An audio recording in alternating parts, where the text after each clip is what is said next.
नमस्कार, मी आहे प्रिया. मित्रांनो, तुमच्या चेहऱ्यावर खूप पिंपल्स असतील.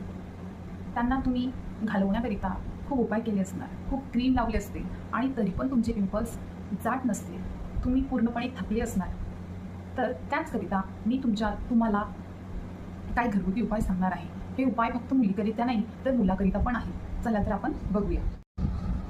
मित्रांनो, असे काही तुम्ही लोंग घेऊन त्याच्यानंतर याचं पावडर करायचं. याला पावडर फॉर्ममध्ये केलं असं पावडर फॉर्ममध्ये होईल. या पावडर फॉर्ममध्ये तुम्हाला कोमट पाणी घालायचं आहे. थोडं कोमट पाणी घाला. लवंग पावडरमध्ये तुम्ही पाणी घातलेलं आहे, कोमट पाणी घालायचं आणि ही जिथे जिथे तुम्हाला पिंपल्स आहे तिथे तिथे लावून द्यायचे. जसं तिथे पिंपल्स आहे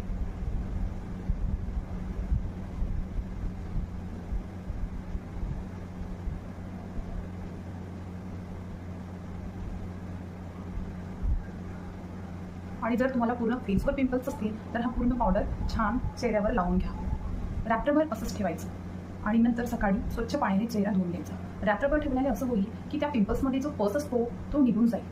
लवंग अशी आहे की त्याची तासीर ही गरम असते आणि ते आपल्या पिंपल्सवर लावल्याने काय होत असते, तो पस निघून जाते आणि मग त्या पस निघल्याने आपल्या चेहऱ्यावर हे पिंपल्स गेल्यावरही डाग सुद्धा नाहीसे होतात. थोडी तुम्हाला आग अशी वाटेल, जडल्यासारखं, पण काळजी करायची काही गरज नाही. काहीच साईड इफेक्ट होत नाही तुमचे पिंपल्सला. हा उपाय तुम्ही 7 दिवस करा, तुम्हाला नक्की आराम मिळेल. तुमच्या पिंपल्स नक्कीच दूर होतील. बरं.